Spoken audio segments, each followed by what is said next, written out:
¿Hay poder en la oración o el poder está en aquel que responde a la oración? Una mujer embarazada murió en Cochabamba por hacer caso a su secta religiosa. Donde los pastores tienen una influencia total sobre la gente, sobre la población. Entonces, la señora, claro, tiene convulsiones, embarazada de 5 meses y medio, se ha sentido mal y toda la comunidad ha empezado a orar por ella, pensando que se iba a sanar. Esta mujer tenía 5 meses de gestación, contrajo una infección grave que no fue oportunamente tratada porque decían que la iban a curar con oraciones. Ellos han orado toda una semana hasta que la paciente esté realmente mal. La paciente ha fallecido el día viernes en terapia intensiva.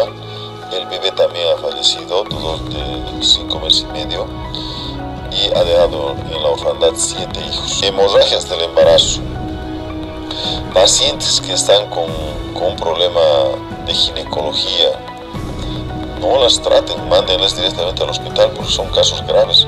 O se infectan o tienen hemorragia severa. Lamentablemente, la mujer de 33 años dejó 7 hijos en la orfandad. Amigos y hermanos de Casa de Oración, sean bienvenidos a su programa Enseñanzas de Importancia para los Cristianos. Soy el hermano Marco Quinteros. Y esta noticia que acabamos de ver ocurrió en mi país, Bolivia, en la ciudad de Cochabamba. Y por noticias como esta, el cristianismo está mal visto por los de afuera. Y somos objeto de burla. Nos miran como fanáticos religiosos, ignorantes y un montón de etcéteras. Y todo esto es producto de la ignorancia que muchos cristianos tienen de Dios y de su palabra. Y a muchos cristianos les han hecho creer que hay poder en la oración. Y no solo eso, sino que les han dicho que orando le pueden doblar la mano a Dios y así cambiar su voluntad. Y esto lo hacen principalmente esas iglesias de la superfe, de la confesión positiva. Y en este tipo de iglesias se dejan llevar por supuestas revelaciones, por sueños, por visiones. Y les hacen creer a las personas que el poder está en el hombre, que el poder está en la oración. Y usan la fe para hacer su voluntad, porque no conocen la definición bíblica de la fe. Y todas estas cosas las ponen por encima de la voluntad de Dios, las ponen por encima de la palabra de Dios. Y como no toman en cuenta la voluntad de Dios, no toman en cuenta la palabra de Dios, ahí están los resultados. Y son piedra de tropiezo para el cristianismo. Y hacen blasfemar el nombre de Dios. Hacen que las personas del mundo se burlen de Dios. E inclusive les hacen dudar de la existencia de Dios cuando escuchan este tipo de noticias. Y este tipo de noticias, hermanos, nos muestran la ignorancia que los pastores y cristianos tienen de Dios y de su palabra el día de hoy. Este tipo de noticias se las escucha en diferentes países. Por eso, hermanos, necesitamos orar para que Dios levante obreros que estén capacitados para llevar su palabra. Y lo primero que vamos a ver es que la oración no tiene ningún poder. Hermanos, entiendan, el poder está en aquel que responde a la oración. Y cuando el Señor nos dio el modelo de cómo debía ser la oración, dijo, vayamos a Mateo capítulo 6, versículo 10. Venga tu reino, hágase tu voluntad como en el cielo, así también en la tierra. Pueden ver que lo que Jesús nos está enseñando es que cuando oramos le digamos al Padre, hágase tu voluntad.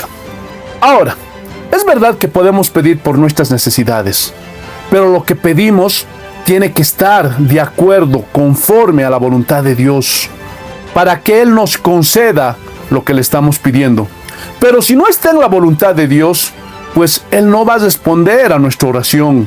Y por más que oremos, si no está en la voluntad de Dios, nada pasará. Porque el poder no está en la oración, sino que el poder está en aquel que responde a la oración. Es decir, el poder está en Dios. Es mentira que le podemos doblar la mano a Dios orando. Y lo vamos a demostrar por la Biblia. Vayamos a Mateo capítulo 26, versículo 39. Y yo lo voy a leer en la Biblia lenguaje actual. Jesús se alejó un poco de ellos, se arrodilló hasta tocar el suelo con la frente y oró a Dios: Padre, ¿cómo deseo que me libres de este sufrimiento? Pero no será lo que yo quiera, sino lo que quieras tú. Y aquí Jesús está poniendo en práctica lo que él mismo nos enseñó en Mateo 6, hágase tu voluntad. Él le estaba rogando al Padre que le libre de ese sufrimiento. Pero él sabía que el poder estaba en aquel que responde a la oración. Y es por eso que dice, pero que no sea mi voluntad, sino que sea como tú quieras. ¿Por qué? Vuelvo a repetir, y quiero ser enfático en esto. El poder está en aquel que responde a la oración. Segundo, la fe no es para que las cosas salgan como yo quiero. Hermanos, hoy día lastimosamente piensan que la fe bíblica es para hacer milagros, sanidades, y que podemos hacer lo que queramos porque decimos que tenemos fe. Pero esto es verdad, por supuesto que no, hermanos. La definición de la fe bíblica es total confianza en Dios. Es decir, yo confío en Dios cualquiera sea su respuesta. Ejemplo, yo le puedo pedir a Dios que me sane. Y si Él quiere, pues me sana. Pero si no quiere, no me sana. Pero yo sigo confiando en Él, sin importar la respuesta que Él me dé. Y vamos a respaldar esto con un ejemplo bíblico. Segunda de Corintios, capítulo 12, versículos 8 y 9. Respecto a lo cual 3 veces le he rogado al Señor que lo quite de mí. Y me ha dicho, bástate mi gracia, porque mi poder se perfecciona en la debilidad. Por tanto, de buena gana me gloriaré más bien en mis debilidades, para que repose sobre mí el poder de Cristo.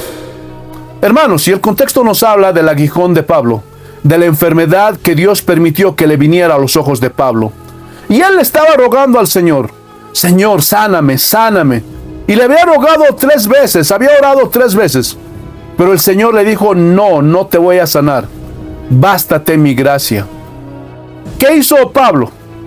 ¿Reaccionó como muchos pastores el día de hoy? Yo no acepto tu voluntad.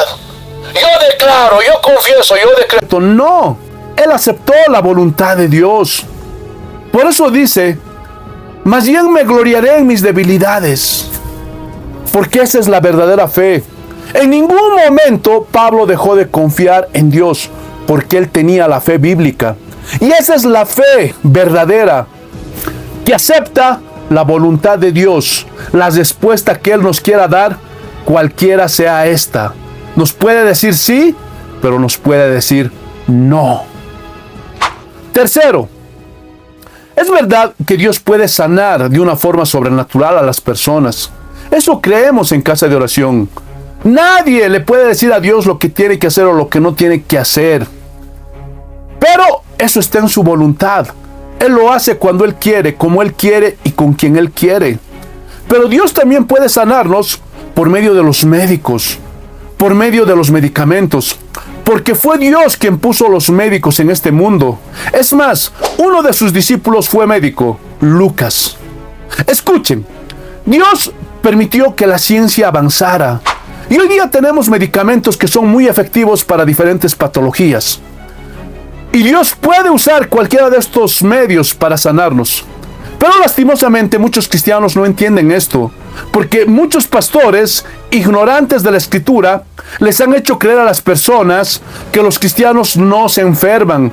Pero eso es mentira. Ahí tenemos muchos ejemplos bíblicos. Ahí tenemos a Job, ahí tenemos a Pablo, tenemos a Timoteo, tenemos a Epafrodito, tenemos a Trófimo. Ellos se enfermaron, eran cristianos. ¿Por qué? Porque esa enfermedad que les vino estaba en el plan de Dios, estaba en la voluntad de Dios. Pero el argumento de estos falsos pastores es que si una persona no se sana, es porque no tienen fe. Y aquí surge una pregunta. ¿Será que Pablo no tenía fe? ¿Será que Timoteo no tenía fe? No, por supuesto que no. Sino que ellos entendían que esa enfermedad estaba en el plan de Dios para sus vidas. Por eso Pablo, en 2 de Corintios, capítulo 7, miren lo que dice. Y yo lo voy a leer en la Biblia del lenguaje actual. Por eso, para que no me llene de orgullo, padezco de algo muy grave. Es como si Satanás me clavara una espina en el cuerpo para hacerme sufrir. ¿Pueden ver que la enfermedad de Pablo tenía un propósito en la voluntad de Dios? porque Dios no quería que Pablo se vuelva orgulloso, porque Pablo había sido arrebatado al tercer cielo, y Dios le había mostrado cosas inefables, cosas maravillosas. Y seguramente si a Pablo no le venía esta enfermedad, él podía haberse vuelto orgulloso y decir: oh, ¿quién como yo? Yo soy el mejor de los apóstoles, porque fui enseñado por el Cristo resucitado. Él me llevó al tercer cielo. Ah, para mí no es nada Pedro, para mí no es nada Juan, yo soy el mejor de los apóstoles. Pero Dios guardó el corazón de Pablo y permitió esta enfermedad para que él no se vuelva orgulloso. Entonces, pueden ver que por más que Pablo hubiera orado, hubiera decretado, hubiera confesado, eso no hubiera cambiado el plan de Dios. Pablo no hubiera podido doblar la mano a Dios, como hoy día muchos están enseñando mal, enseñando a los cristianos que la oración es para doblar la mano a Dios, pero todo eso es mentira, porque Dios tiene propósitos que cumplir. Y eso entendían todos los hombres de la Biblia, y eso es lo que tenemos que entender todos los verdaderos cristianos. También a otros se les ha hecho creer que no deben confesar que están enfermos. Y cuando alguien está padeciendo alguna enfermedad, ¿qué le dicen? No confieses, hermana, tu enfermedad. No digas, porque hay poder en las palabras. Pero todo eso es mentira. Y hay muchos cristianos que están enfermos, que tienen diferentes patologías, pero les dicen: no confieses que están enfermos. Y ellos dicen: yo estoy sano, pero su salud se está deteriorando, así como de esta mujer, que por no ir al médico, terminó muerta, por su ignorancia, porque le enseñaron mal. Por eso, hermanos, tengan cuidado de esos pastores y de esas iglesias, de la confesión positiva, de la superfe, porque todas esas cosas no tienen respaldo bíblico. Hermanos, todo eso es mentira. Y muchos cristianos están pagando las consecuencias de la ignorancia que ellos mismos tienen de la palabra, y por creer con los ojos cerrados lo que dicen sus pastores, sin verificar lo que dice las Escrituras. Hermanos, ese tipo de iglesias, ese tipo de pastores están haciendo mucho daño al cristianismo. Vuelvo a repetir, si Dios quiere, puede sanar de una forma sobrenatural a uno de sus hijos. Pero si Él quiere usar otro medio para sanarlo, lo va a hacer. Hermanos, recuerden que Él es el soberano y no nosotros. Y Él decide cómo nos va a sanar. Y si no quiere sanarnos, pues no nos va a sanar. Por eso, hermanos, si alguien padece de alguna enfermedad, por favor, vayan al médico. Tomen sus medicamentos, su medicina. Y no crean las mentiras que dicen estos hombres, porque estos hombres no conocen al Dios de la Biblia. Hermanos, esto es lo que enseña la Biblia. Pero, ¿qué opinan ustedes? Si quieren, pueden comentar ahí abajo en la cajita de comentarios. Pero por favor, háganlo con respeto. Y si te gustó el video, dale un like. Y si quieres apoyar este canal, te pido que ores por nosotros. Te suscribas a este canal y compartas este video por todas tus redes sociales, porque haciendo todo esto nos ayudas mucho. Y si Dios lo permite, en 8 días nos vemos con una nueva enseñanza. Un abrazo para todos. Paz del Señor.